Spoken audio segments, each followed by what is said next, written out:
Clear हो गया कि ये 4 चीजें जहन में रखनी है। अच्छा, critical reading often involve asking questions. आप खुद से क्वेश्चंस करें, जब आप पढ़ रहे हैं ना तो सवाल करना शुरू करें कि आप क्या पढ़ रहे हैं, खुद से क्वेश्चंस करें। तो ये क्वेश्चन करना बहुत इंपॉर्टेंट है, आपको चीजें समझ आ जाएगी। In particular you are examining the strength and weaknesses, और उसी किताब में से, उसी चीजें में से स्ट्रेंथ और उसकी वीकनेसेस निकालें और उसमें आप आर्ग्यूमेंट डेवलप करने। जब आप आर्ग्यूमेंट डेवलप करेंगे तो आपको बहुत जल्दी समझ आएगा। To do this you need to consider, क्या करना चाहे आप उसका बैकग्राउंड देखें, उसके बाद आप उसका पर्पस देखें और उसका कंक्लूजन देखें। पर्पस क्या है आप जो पढ़ रहे हैं, उसका कंक्लूजन क्या है, उसका बैकग्राउंड क्या है, ये आपको 2 चीजें। उसके बाद एविडेंस आप देखें कि जो उसमें रीडिंग में दी गई है, कि जैसे हम सपोर्ट करते हैं ना आर्ग्यूमेंट, कि यहाँ ये हुआ था, यहाँ ये हुआ था और इसने ये कहा, इसने, तो उसमें देखेंगे उसने एविडेंस कौन सी दी है। उसके बाद logical connection between claim and evidence. कोई बंदा क्लेम करता है और कोई बंदा आपका एविडेंस देता है। कुछ क्लेम करते हैं कि भाई मैं समझता हूँ अगर आप ऐसे करेंगे तो आपका ऐसे हो जाएगा, ये क्लेम है। तो एविडेंस में क्या होता है कि आप कहते हैं कि फलां बंदे ने ऐसे किया था तो ऐसे हुआ था। तो एक बंदा क्लेम करता है कि अगर आप ये चीज करेंगे तो इस ऐसा रिजल्ट निकलेगा, ये होता है क्लेम करना। जैसे अगर आपका कहें कि अगर आप रशीद मीरानी की क्लासेस लेंगे अंग्रेजी की तो आपकी अंग्रेजी जबरदस्त हो जाएगी, तो ये क्लेम है। तो एविडेंस अलग होती है, क्लेम आपका अलग होता है। उसके बाद है आपका रीडिंग बैलेंस। जब भी आप पढ़ें हमेशा बैलेंस करके पढ़ें, ना कि आप इतना हिफाजतली पढ़ें, बल्कि बिल्कुल रैंडम आप जो है एक स्मूथ तरीके से कूल होके पढ़ें, आराम से रिलैक्स होके आप पढ़ेंगे तो बैलेंस होके पढ़ेंगे तो चीजें समझ आ जाएगी। और उसके बाद आप लिमिटेशंस देखें कि उसकी लिमिटेशंस क्या है। अगर कोई किताब आप पढ़ रहे हैं, उस किताब की लिमिटेशंस देखना बहुत जरूरी होता है कि ये कहाँ कहाँ पे इम्प्लीमेंट हो सकता है। अगर इसको हम अपनी सोसाइटी में ले आए तो ये वहाँ पे होगा या नहीं होगा। अगर इसी को हमारी अपनी सोसाइटी में फैलाया जाए तो नुकसान होगा, फायदा होगा, तो उसकी लिमिटेशंस भी आप देखेंगे। How it relates to the sources, और रिसर्च के साथ इसका कितना ताल्लुक है। जो आप रिसर्च कर रहे हैं उसके साथ रिलेट करता है या खाम का इसने अपनी जो है ना चीजें डाली हुई हैं। If the reading is based on research, तो how this research was conducted. आप ये खुद सवाल करें कि ये रिसर्च इस बंदे ने कैसे कंडक्ट की थी, क्वेश्चनियर बनाए थे या इसने ऐसे ही वहां से जो है डेटा लेके इसने एक रिसर्च बनाई है। Each of the effects, how strong argument को देखना होगा, और उसके बाद कन्विंसिंग है आर्ग्यूमेंट उसके या ऐसे ही बात की हुई है। Note the questions here can also be used to improve your our own writing. यहाँ पे क्वेश्चंस, अगर आप अपनी राइटिंग इंप्रूव करना चाहते हैं तो आप क्वेश्चंस कर सकते हैं, specially when you are reading the constructive arguments. अच्छा, कंस्ट्रक्टिव आर्ग्यूमेंट्स करने के लिए आपको रिक्वायर होता है कि आप क्वेश्चंस करें। जब तक आप सवाल, जैसे आपने को मैंने कहा ना, इसमें अगर इसमें एक लड़की है, वो बेस कर रही है अपनी माँ से कि मैं लव मैरिज करना चाहती हूँ। She is having the arguments with her mother. तो उसको मदर कह रही है कि आप अभी बच्ची हैं, छोटी हैं, आपको नहीं पता कि इतनी जल्दी किसी को पसंद करना, शादी करना, दिस इज वेरी डेंजरस, आपकी अभी एज नहीं है। तो वो कहती है कि वो अच्छा इंसान है। तो उसकी मदर कहती है कि आपको कैसे पता चला कि वो अच्छा इंसान है। अच्छा इंसान की कौन सी चीजें हैं जो आपने नोट की हैं, अच्छा इंसान किसको कहते हैं। अब जो है ये सवाल जो है मदर कर रही है उससे, अच्छा इंसान किसको कहते हैं कि आगे जाके वो आपका अच्छा हस्बैंड बनेगा, अच्छा फादर बनेगा। तो ये क्वेश्चंस उसको दे रही है। जब आप कंस्ट्रक्ट करते हैं ना आर्ग्यूमेंट तो फिर क्वेश्चंस करते हैं, उसके बाद जो है आप डिसाइड करते हैं। कभी भी इमोशनल डिसीजन नहीं होता चीजों में, कोई भी चीज बैलेंस होके आप सवाल डेवलप करें, उसके बाद उसके जवाब होंगे। तो चलें आगे चलते हैं। उसके बाद है क्रिटिकल रीडिंग का आप क्या करना है, आप बैकग्राउंड देखेंगे। Before you consider the argument, पहले करने के बाद आप बैकग्राउंड देखेंगे कि आप पढ़ क्या रहे हैं। You should also build up the background picture of the reading. आप भी बैकग्राउंड पिक्चर डेवलप कर सकते हैं। यार मैं आगे पढ़, जैसे मूवी हम देखते हैं ना, मूवी में पता चलता है कब इसको गोली मारेगा, अब इसके साथ शादी होगी। तो इसी तरह भी इसी में ही होता है, किताबों में या किसी आर्टिकल में, इसी तरह रिसर्च में, कि भाई आगे जाके ये रिजल्ट निकलेगा। उसके बाद आप देखें who is the author, what type of the source उसने इस्तेमाल किए, जो उसने चीज लिखी है उसने सोर्स कौन से इस्तेमाल किए, उसका ऑडियंस कौन सा है, छोटे बच्चे हैं, एडल्ट हैं, बूढ़े हैं, औरतें हैं, मर्द हैं। मतलब आप ऑडियंस को भी फोकस करेंगे। व्हेन वाज इट रिटन, और वो किस साल में लिखा गया था, किस दौर में। दौर बड़ा मैटर करता है। आज से जो 100 साल पहले चीजें लिखी गई थी वो अलग हैं, उनका मतन अलग है, वो आज इंप्लीमेंट नहीं होगी। आज व्हाट्सएप का दौर है, फेसबुक का दौर है, तो ये चीजें भी आप जहन में रखें, और दौर कौन सा था। उसके बाद आप पर्पस देखेंगे। कि पर्पस क्या है। ये क्लास आपके लिए बड़ी इंपॉर्टेंट है, फोकस रहे आप kindly. Getting the big picture of the reading is essential so that you can see how the pieces are fit to। आप देखेंगे कि हर पैराग्राफ को उसने किस तरह से कनेक्ट किया है, हर एक एक पैराग्राफ को कनेक्ट करने का उसका कौन सा ऐसा तरीका है जिसने उसने बड़े जबरदस्त तरीके से मेंशन किया है। तो ये पर्पस देखेंगे आप। What is the main claim of the reading. इसमें जिस औरत ने ये किताब लिखी है, अलफ शफाक जो किताब लिखी है, अब इसने कौन सा क्लेम किया है वो आपको ढूंढना पड़ेगा। इस तरह ये जो किताब है द पावर ऑफ फोकस जो किताब लिखी गई है, इसने कौन सा क्लेम किया है, what are the implications of the claim, उसके असरात क्या है हमारी सोसाइटी में। उसके बाद लास्ट है आपका रीडिंग स्ट्रक्चर। उसने जो अपना स्ट्रक्चर बनाया है वो आपको देखना होगा कि स्ट्रक्चर कौन सा इस्तेमाल किया है उसने। आगे चलते हैं। एविडेंस रीडिंग में, क्रिटिकल रीडिंग में एविडेंस बहुत जरूरी है। उसमें क्या क्या होता है, फॉलोइंग चीजें, quality of the evidence in reading is they directly relate to the usefulness of the reading. उसमें ये है कि इज द एविडेंस फैक्ट, वो हकीकत है, वो रिसर्च है या ओपिनियन है या पर्सनल एक्सपीरियंस है। जो बंदे ने लिखा है वो उसका ओपिनियन है, वो उसकी रिसर्च है या उसका पर्सनल एक्सपीरियंस है जो उसने किताब में लिखा है या किसी चीज में या आर्टिकल में। वो जो एविडेंस है वो एक्यूरेट है या झूठी है। वो conclusion relevant to the conclusion है एविडेंस। कंक्लूजन हम निकालें तो क्या निकलेगा कि अगर ये कोविड-19 जो चल रहा है ये खत्म होगा कि नहीं होगा। Is the theory appropriate for the topic, और वो जो थ्योरी है वो टॉपिक के साथ एप्रोप्रिएट है। उसके बाद है मेथडोलॉजी। मेथडोलॉजी में क्या क्या होता है मैं आपको बताऊं। एक होता है सर्वे, ये आपके लिए case study. It is important to consider के रिसर्च कैसे की गई थी, कैसे कंडक्ट की गई थी, ये कि आपको उसकी वैलिडिटी क्या है, उसके साइज कौन सी। सैंपल कहा जाता है कि आप ऐसे लोगों को फिक्स करेंगे जो लोग बेसिकली उससे रिलेट करते हो, तो दिस इज मोस्ट इम्पोर्टेंट। अच्छा, रिसर्च जो है झूठी तो नहीं है, या रिसर्च रेप्लिकेबल तो नहीं है, कॉपी तो नहीं कर सकते, और आर देयर बेटर मेथड, या उससे अच्छे मेथड हम इस्तेमाल कर सकते हैं। तो ये है आपकी उसमें मेथडोलॉजी होती है। क्रिटिकल रीडिंग जब आप करते हैं ना तो ये मेथडोलॉजी है। उसके बाद है लॉजिक। आप देखने के लॉजिक में कौन कौन सी आर की टर्म्स डिफाइंड। उसने जो की टर्म्स उसमें दिए हुए हैं, जैसे reading critical is important to examine the chain of reasoning used by the author. उसने जो रीजन दिए हैं वो आपको देखना होगा, जैसे as the gaps of the problems can undermine the validity of the conclusion. वो कंक्लूजन की वैलिडिटी है जो एंड में हम कंक्लूजन निकालते हैं कि यार ये मैंने रिसर्च की है, इसका कंक्लूजन अब ये निकला है। उसके बाद are the key terms define. उसने जो छोटे छोटे की टर्म्स, जैसे हम वडेरा लफ्ज है, अब अगर कोई रिसर्च करता है वडेरा, अंग्रेज को तो पता नहीं चलेगा ना वडेरा क्या है, तो अंग्रेजी में हम उसको कहते हैं फ्यूडल लॉर्ड्स। ठीक है, इसी तरह हम शॉर्ट फॉर्म लिखते हैं, जैसे आपका बीबीए शॉर्ट फॉर्म में वो आपका की टर्म जो है इसको डिफाइन करना होगा, बैचलर ऑफ बिजनेस एडमिनिस्ट्रेशन। ठीक है, तो आपको जो की के जो टर्म्स है वो भी defined. Does the logic flow, logic जो है काम कर रही है। Are there any flaws in the reasoning, उसने कोई गलतियां तो नहीं की हैं। तो ये आपकी लॉजिक से रिलेटेड 3 पॉइंट्स हैं। उसके बाद है आपका बैलेंस, ये बड़ा इंपॉर्टेंट है आपका। In order to read critically you have to consider whether the argument is appropriate है, बैलेंस है वहां पे, looking at the issue of the problem for the relevant perspective. या बस उसने ऐसे ही जो है अपनी तरफ से चीजें डाली है। ये आगे जाके आप भी किताब वगैरह लिखना है, अगर आप रिसर्चर बनते हैं तो आपके लिए ये चीजें, ये टर्म्स बड़े इंपॉर्टेंट है। Do you have questions that are not answered in the reading, जो आपने रीडिंग दी है उसमें सवाल हैं आपके।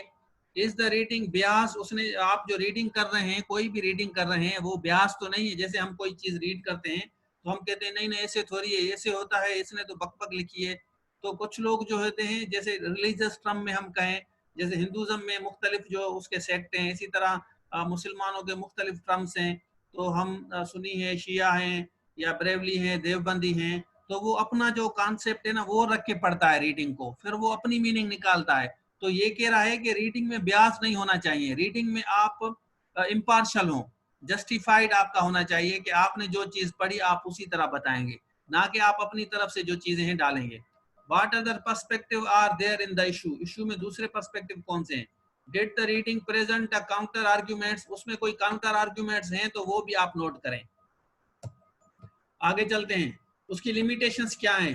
लिमिटेशंस बहुत जरूरी है। कुछ लोग जो है ना बस जो आता है वो लिख लेते हैं। What does the argument assume, argument में अज्यूम अब हम करेंगे कि बेसिकली आर्ग्यूमेंट जो है वो आपके जो है उसकी लिमिटेशंस हैं या आर्ग्यूमेंट उसने ऐसे अपनी तरफ से डाले हुए हैं। What are the limitation of the theory, theory applicable है। जैसे बंदे ने एक ने लिखा था अपना ये जो स्टीफन हॉकिंग ने किताब लिखी थी स्पेस के रिलेटेड, तो उसने आर्गुमेंट दिया था कि ओजोन, उसने आर्गुमेंट दिया था अपना ब्लैक होल का, कि ब्लैक होल है वो चीजों को अपनी तरफ खींच रहा है। तो वो जो किताब है उसने अपनी तरफ से चीजें उसमें डाली थी। क्या वो थ्योरी हमारे आज की सोसाइटी में इम्प्लीमेंटेड है या नहीं है? अच्छा, अदर सोर्सेज क्या है? No reading exist in the isolation. आप हमेशा डिस्कशंस करते हैं, लोगों के साथ बैठ के डिस्कस करते हैं। You must consider how the reading fits to the bigger picture of the larger academic context में फिट करती है या रीडिंग आपके लिए यूजलेस है। How does the reading relate to the other readings, आपने इससे रिलेटेड दूसरी रीडिंग्स पढ़ी हैं, वो इम्पोर्टेंट है या ये इम्पोर्टेंट है, वो इससे रिलेट करती हैं या वो उससे रिलेट करते हैं।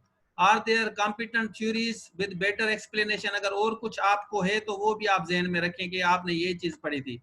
Is there more up to date research अगर अवेलेबल है, वो भी आप उसके आर्गुमेंट दे के आप डिसएग्री भी कर सकते हैं, ये आप पे डिपेंड करता है विद द फाइंडिंग्स, या आप उसको इम्प्रूव कर सकते हैं। उसके बाद चलते हैं हम आउटलाइन। अच्छा, आउटलाइन जो है आपके लिए बहुत इंपॉर्टेंट है। What are the outlines, outline क्या होता है? सबसे पहले मैं आपको बताऊं कि आउटलाइन बहुत इंपॉर्टेंट है। You have probably already seen used और created outline at some of the other points. Outline are the link blueprint होते हैं for writing as they are summary, या आपका ब्रेकडाउन होता है किसका, स्पेशली सपोर्टिंग आइडियाज का। उसके बाद आप डिटेल प्रोवाइडेड उसमें जो की जाती है वो आपको आउटलाइन जो है बनाने के बाद आसान लगती है। The easier writing will become, जब आप आउटलाइन बनाते हैं जैसे आप कोई just like an architect use करता है ब्लूप्रिंट, तो वो एक आउटलाइन बनाता है कि ये जगह मैं इस तरह बनाऊंगा, तो वो ऑर्गेनाइज करता है सारी अपनी डिटेल और प्लान वगैरह आउटलाइन में वो सारी डिफाइन करता है। आगे चलते हैं कि आउटलाइन में क्या क्या होना चाहिए। Put ideas in the logical order, number 1। Number 2, show the relationship between ideas material और एविडेंस, ये आपकी इंपॉर्टेंट है दूसरी पॉइंट। प्रोवाइड, उसके बाद आप आउटलाइन में समरी और मेन आइडिया के सपोर्टिंग आर्गुमेंट्स देते हैं। अब एक मिसाल देता हूं आपको। सपोज कि आपका टॉपिक है हाउ टू मेक, आउटलाइन में आप देखें seeking good score in papers BBA Systech में आपका टॉपिक है, एक टॉपिक है कि आप सिस्टेक में पढ़ रहे हैं तो ज्यादा स्कोर किस तरह हम ले सकते हैं, आपका ये टॉपिक है। आप यहाँ पे इसकी आउटलाइन बनाएंगे तो कैसे बनाएंगे, ये मैंने एक तरीका आपको बताया है। सबसे पहले आप लिखेंगे कि प्रॉपर टाइम टेबल होना चाहिए। उसके बाद आप कहेंगे कि हार्ड वर्क, टाइम टेबल के बाद काम करना है, सोना नहीं है।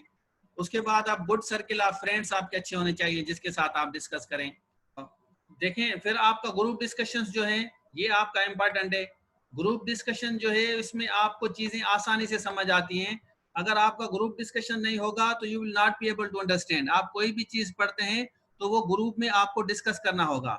उसके बाद आप मेकिंग द प्रॉपर नोट्स आप बनाएंगे, फिर आप प्रॉपर रेस्ट करेंगे। प्रॉपर नोट्स आपके अपने होने चाहिए। हम दूसरों से मांगते हैं कि यार आपने नोट्स बनाए हैं, खुद नहीं बनाते। तो इस तरह आप पॉजिटिव एटीट्यूड होना चाहिए, हमेशा पॉजिटिव सोचेंगे आप। और उसके बाद आपका avoid wasting time in useless things में, उसके बाद आपका कंक्लूजन है। ये है आपकी हेडिंग्स। अब आप आउटलाइन जब बनाएंगे ना तो आसानी से आप चीजों को बाइफरकेट कर सकते हैं। जैसे मैं आपको मिसाल दूं कि ये वाला जो मैंने किताब आपको बताया स्टार्ट विद वाई में, आप इसमें देखेंगे तो मैं आपको एक क्लियर करूं, इसमें इस बंदे ने क्या किया है, इसने ये आउटलाइन बनाई है। ये देखें आप, ये हेडिंग्स बनाई है। Number 1, a word that doesn't start with why, assume you know. उसके बाद है अल्टरनेटिव पर्सपेक्टिव। उसके बाद है emergence of trust. Tipping points इसने बताया है। तो इसने हेडिंग्स बनाई है। इसी तरह इसने भी फोकस के बारे में आउटलाइन बनाई है। मैं आपको एक छोटा तरीका बता रहा हूँ। ये बता रहा है कि योर हैबिट्स, नंबर 1 पहले हैबिट्स पे बात कर रहा है। आप देख सकते हैं यहाँ पे थोड़ा सा नजर आएगा आपको इंशाल्लाह, ठीक है। हैबिट्स के बाद इसने एक्शंस, आपने कहा हैबिट्स के बाद आपके action, successful people always want to interview others, दूसरों से पूछते हैं। उसके बाद आपका बता रहा है फोकस, फोकस करें, फोकस जरूरी है आपका। और स्ट्रेटजीज बता रहे हैं। तो ये आपके जो है सारी हेडिंग्स जो हैं ये आउटलाइन है। इसी तरह अगर आप किस चीज को लिखते हैं या प्रेजेंट करते हैं, आउटलाइन आपके लिए बड़ी इंपॉर्टेंट है। चलें भाई, अब आते हैं रीडिंग कम्प्रीहेंशन पे। रीडिंग स्ट्रेटजीज कौन सी होनी चाहिए जो आपके लिए इंपॉर्टेंट है? Number 1, be aware of what they do understand. पहले आप पढ़ते क्या हैं, identify what they don't understand, जो आपके नहीं पहले समझते हैं दूसरे नहीं समझते। Use the appropriate strategies to resolve, आपकी अपनी स्ट्रेटजी होती है, डॉक्टर रट्टा लगाते हैं जैसे, हर बंदे की अपनी स्ट्रेटजी होती है। और resolve the problems of the comprehension, तो अपनी स्ट्रेटजीज पे आप अप्लाई कर सकते हैं। यहाँ पे साथ में आपको बताऊंगा। नंबर 1 है आपका मेटाकॉग्निशन। नंबर 2, मेटाकॉग्निशन क्या है ये मैं थोड़ा सा आपको क्लियर करूंगा। मेटाकॉग्निशन होता है थिंकिंग ऑफ द थिंकिंग, आप जो चीज सोच रहे हैं उसके पीछे जो सोच है वो सोच, एक सोच दूसरी सोच की सोच। जैसे गुड रीडर्स क्या करते हैं, मेटाकॉग्निशन स्ट्रेटजी इस्तेमाल करते हैं to think about and have control of their reading. अब होता क्या है मैं आपको बताऊं, आप अभी एक किताब पढ़ रहे हैं ना, आपकी थिंकिंग किसी और जगह जाएगी। अभी मैं पढ़ा रहा हूँ ना, तो अभी आपकी सोच कहीं ना कहीं घूम रही होगी, कहीं और जगह घूम रही होगी। मैं इसलिए कह रहा हूँ आप वापस आ जाएं। Thinking of the thinking, reading में किताब पढ़ रहा हूँ, किताब के दौरान जैसे इसने कहा है the purpose of the book, what is the purpose of the book, मैं आपको बुक यहाँ पढ़ रहा हूँ तो मेरा जहन कहीं और जा रहा है, तो this is the thinking of the thinking. मतलब नंबर 1 एक पॉजिटिव दूसरी नेगेटिव, तो अगर पॉजिटिव है तो दैट इज वेरी गुड कि आप थिंकिंग के बारे में थिंकिंग कर रहे हैं कि एक चीज उसने बताई और उसी पे थिंकिंग डेवलप कर रहे हैं कि नहीं यार ऐसे होना चाहिए, तो मेटाकॉग्निशन इसको कहा जाता है। तो कंट्रोल योर थिंकिंग करना बहुत जरूरी है, खास करके जब नेगेटिव आपकी थिंकिंग आ रही है। Before reading they might clarify there purpose, आप रीडिंग से पहले जरूर आप अपने क्लेरिफाई करें, एडजस्ट करें अपनी रीडिंग स्पीड को और फिट करें जहां पे डिफिकल्टी है टेक्स्ट समझने को। After reading they check their understanding of what they read. मैंने आपको एक पेज दिया है ना अभी, अब मैं आपको देखूंगा एंड में, आप इसको पढ़ेंगे और आप इसके जवाब देंगे कि इसने आपने इसको क्या समझा, समझ आ रही है आपको, तो फिर पता चलेगा कि आप कहाँ घूम रहे हैं। अच्छा, स्टूडेंट्स में यूज सेवरल कंप्रीहेंशन, कैसे कैसे strategies, identify where the difficulty occurs, identify what the difficulty is, और उसके बाद restate the difficult sentences passage जो उसमें दिए गए हैं। उसके बाद look back through the text को 2 3 4 दफा देखें। Look forward in the context in the text for information. उसके बाद रिजॉल्व द डिफिकल्टी। ये वाली चीजें आपके लिए इंपॉर्टेंट है, आप स्क्रीनशॉट लेते जाएं, मैं कोशिश करूंगा कि आपके साथ शेयर भी करूं लेकिन आप स्क्रीनशॉट लें। उसके बाद आपका तीसरी है ग्राफिक एंड सेमेटिक, ग्राफिक बहुत जरूरी है। अच्छा, ग्राफिक क्या है, ग्राफिक ऑर्गेनाइज इलस्ट्रेट करते हैं कॉन्सेप्ट को और रिलेशनशिप को। जब हम ग्राफ बनाते हैं तो रीडिंग में हमें आसानी लगती है, किसी भी चीज बिटवीन कॉन्सेप्ट और टेक्स्ट में फर्क होना चाहिए। जब आप डायग्राम बनाते हैं, जब आप ग्राफ बनाते हैं, जब आप उसको ऑर्गेनाइज करते हैं और are known by the different name से, सच एज आप मैप इस्तेमाल करें, वेब पढ़ते हैं या ग्राफिक्स या चार्ट या फ्रेम या क्लस्टर, जो भी चीजें आप इस्तेमाल करते हैं इससे चीजें आसान होती हैं। उसके बाद है regardless of the label, graphic organizers can help, readers को हेल्प करते हैं कि वो क्या कहना चाह रहा है, उसका कॉन्सेप्ट क्या है, वो उसे कैसे रिलेट कर रहा है हमारे कॉन्सेप्ट के साथ। ग्राफ में क्या होता है कि ऑर्गेनाइजर्स हेल्प करता है स्टूडेंट्स को कि वो समझ सकें और वो टेक्स्ट को या पिक्चर को, जैसे छोटे बच्चों को हम समझाते हैं ना रीडिंग में, तो हम ग्राफ ज्यादा बनाते हैं।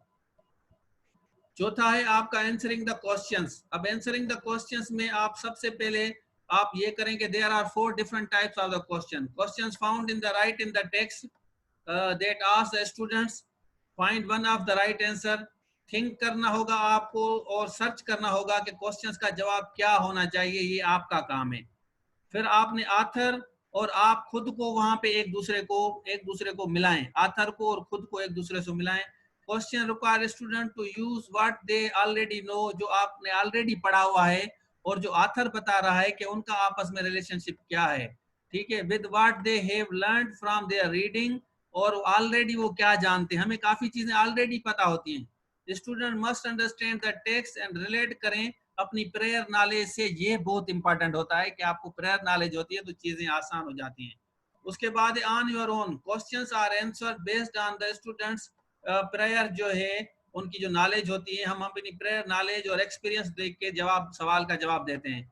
और reading the text can be helpful for all of you answer the questions. उसके बाद है आपका अपना पांचवें की तरफ चलते हैं, 7 है, फिर मैं आपको वो पेज जो भेजा है वो आपको रीड करना होगा। उसके बाद है जनरेटिंग द क्वेश्चंस। अच्छा, by generating the question, students become aware of whether they can answer the questions or if they understand what they are reading. सवाल जरूर आप डेवलप करें। Students learn to ask the questions themselves. चलें भाई, उसके बाद है आपका रिकॉग्नाइज द स्टोरी। स्ट्रक्चर को रिकॉग्नाइज करना बहुत जरूरी है। जब तक आप स्टोरी को रिकॉग्नाइज नहीं करते हैं, you will not be able to identify the structure very well. तो स्टोरी को रिकॉग्नाइज करना आप लोगों के लिए बहुत जरूरी है। चलें, in story construction structure instruction, students learn to identify the categories of the concept. जैसे आप सबसे पहले करेक्टर, सेटिंग, इवेंट, प्रॉब्लम्स, उसके बाद उसके resolution. Often students learn to recognize story structure through the use of the story map. ज्यादातर एक में जो आपको पिक्चर दी है ना, इसमें एक आपको पिक्चर भी है, और उस पिक्चर को रिकॉग्नाइज करना बहुत जरूरी है आप लोगों के लिए। उसके बाद instruction in the story. Instructions story में कौन सी दी गई हैं? लास्ट में है आपका समरी, समराइजिंग। अच्छा, summarizing require the students to determine what is important in that they are reading. ये मैं आपको जो पेज दिया है ना, इससे आपको थोड़ा सा आइडिया हो जाएगा कि मैं आपको जो चीजें समझा रहा हूँ कि क्या है। Put into their own words, आप अपने वर्ड्स में उसको एक्सप्लेन करेंगे। Instruction in summarizing help students को क्या करते हैं? आइडेंटिफाई करते हैं, जनरेट करते हैं मेन आइडियाज को। उसके बाद कनेक्ट करते हैं, कनेक्ट द मेन आइडिया और द सेंट्रल आइडियाज को। फिर एलिमिनेट करते हैं अननेसेसरी इंफॉर्मेशन जो दी गई है, यूजलेस। उसके बाद क्या करना है? उसके बाद है आपको रिमेंबर करना होता है कि आपने बेसिकली इसमें क्या पढ़ा है। Remember what they read. तो ये वाली जो सातवां जो पॉइंट है, ये आपके लिए मोस्ट इंपॉर्टेंट है, इसको जहन में रखें। छठे पॉइंट में हम करेक्टर और सेटिंग की बात कर रहे हैं कि करेक्टर कौन सा है, इवेंट क्या है, प्रॉब्लम क्या है, उसका सॉल्यूशंस क्या है। उसके बाद है आप जनरेटिंग द क्वेश्चंस। ये वाला generating the questions is most important. ये है भाई आपकी पिक्चर। तो अगर आपने इसकी तस्वीर ना ही ली तो अभी ले लें, शाबाश। और उसके बाद जो है मैं आपको क्लास हम जो है कोशिश करेंगे कि ऑफ करें थोड़ी देर के लिए, और 5 मिनट आपको दूंगा, आप इसको रीड करेंगे और इसके जो सवाल हैं 3-4 सवाल आप डेवलप करेंगे। इसके बाद हम इसको हल करेंगे।